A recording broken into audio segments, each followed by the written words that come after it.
Hey, I'm Bryan, and welcome back to Vinyl Paints. And this is beautiful Mexico City, home of one of my favorite paintings by Jorge Gonzalez Camarena called La Fusión de Dos Culturas, roughly translated, the fusion of two cultures. One of my goals with this channel was to do cell conversions, taking an existing painting or a modern animation and taking a frame of that and converting it into cell animation. And I've been waiting to do this painting for a while.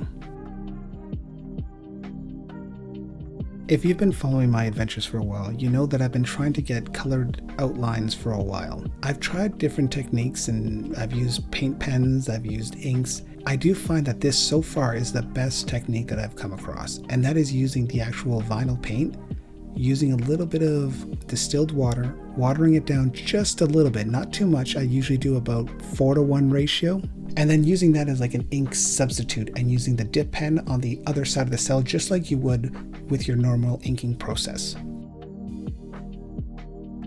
The reason why I prefer this technique is, one, you're going to get a closer color to actually what the cell paint is going to look like on the other side. It's going to be slightly different because obviously the color is on the front of the cell, not the back of the cell.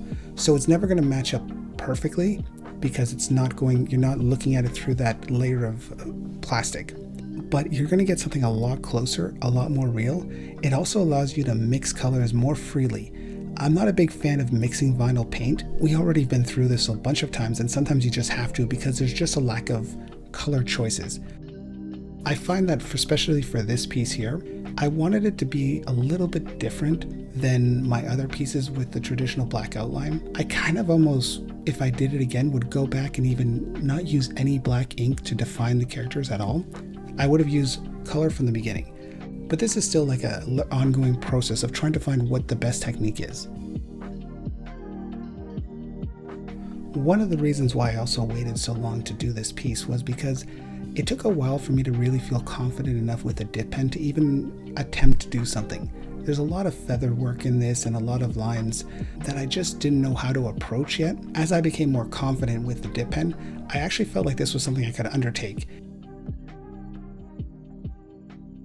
There isn't really a book on how to do cell painting, so a lot of what I'm doing is kind of experimental to me. I've been experimenting with this technique since probably the Blue-Eyed Samurai cell painting that I did a few videos ago, and I just did very minor stuff there with just the blood and a little bit of the outline of her hair. This time I went a little bit crazier with it, or it feels like I went crazy with it because I did the feathers, the robes, the horse, the knight, all with this new technique of using the vinyl paint to actually do the outline work. It's time for another good idea, bad idea. Good idea. Clearly identifying which areas are going to be what color. Bad idea. Thinking you'll remember which areas are going to be a certain color, then losing your mind when you realize you don't remember which parts you were supposed to color in.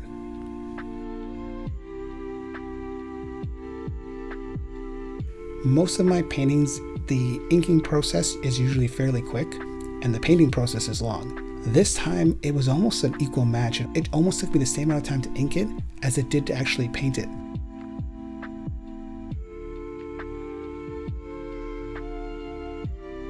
When I was choosing my colors for this piece, I was kind of inspired by Disney films and kind of El Dorado and 90s cartoons.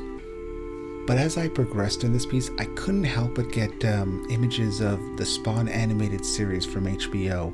And I thought that this would actually look really good with a lot of shadows and more cinematic lighting.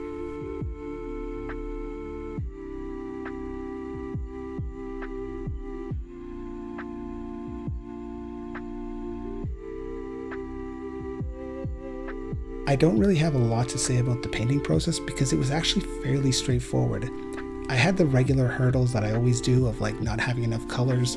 I wasn't really satisfied with the grays because the bronze on the Eagle Warrior was so vibrant and so perfect, especially on the darker one, that I wanted something that popped just as much on the Knight.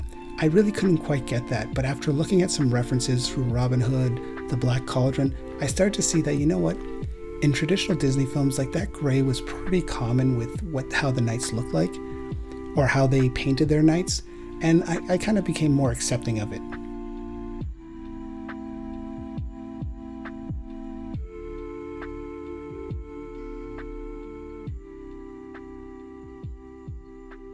Even though I did a mixture of paint using both Toon Tones and Chromacolor, the majority of this was painted with Chromacolor, and I did run into a little bit of a problem with the red, where the red had to be doubled up on. It just wasn't thick enough with one layer. So you'll see that I did go over it towards the end and redid pretty much all the red with another red. It's also important that when sometimes you'll see me do this where I might use the same red to cover up two different reds. I've noticed that it doesn't really matter if you have a good first coat on. You're really just adding opacity to it.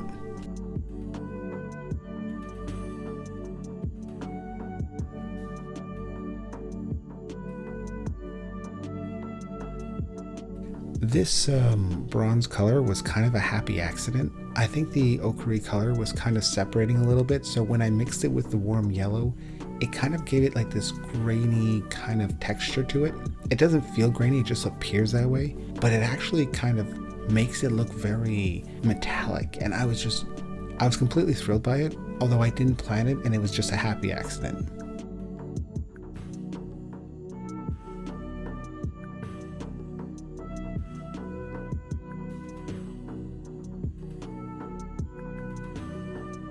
It's actually a real shame. I was thinking about this the whole time I was painting this, that there really isn't a lot of North American mythology or history placed in cell form.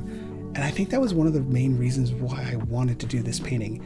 Yes, it's one of my favorite paintings, but also I don't know if I've ever seen an eagle warrior in animated form.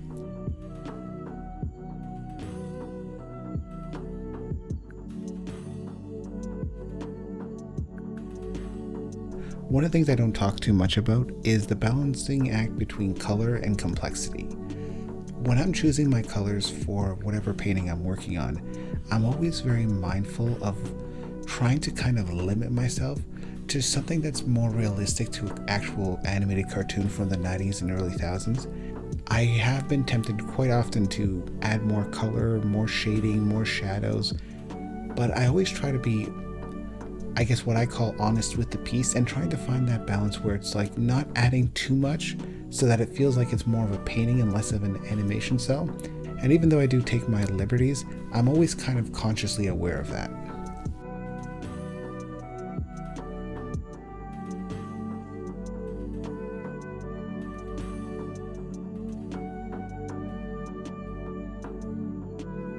I shouldn't be surprised that this painting spoke to me. I've always been really fascinated by pre-Columbian, early Columbian history of the Americas. The wars of the conquistadors versus the Aztec, it's part of the stories that I grew up with as a child, so they've always kind of stayed with me.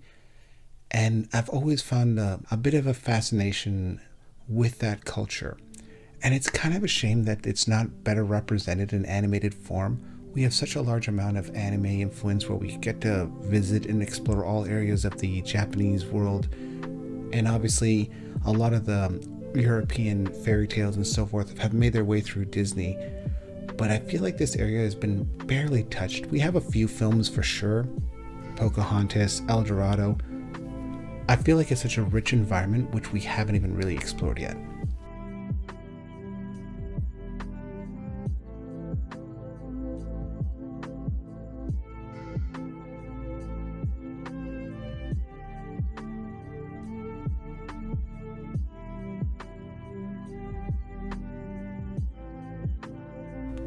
I know he didn't say it himself, but I remember reading an article years ago about George Lucas who said, artwork or great films are never finished, they're only abandoned. And I feel like this might be one of my first cases where I finished this painting and I don't think I'm done with it yet. I have some ideas in terms of adding a top layer sheet and actually trying my hand at actually painting a backdrop for it. Either way, don't be surprised if this painting makes another appearance.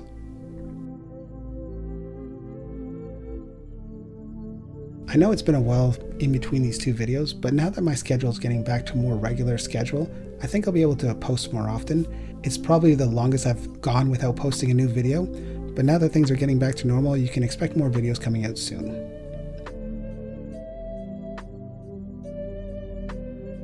Thanks for watching. I'm Bryan, and this is Vinyl Paints.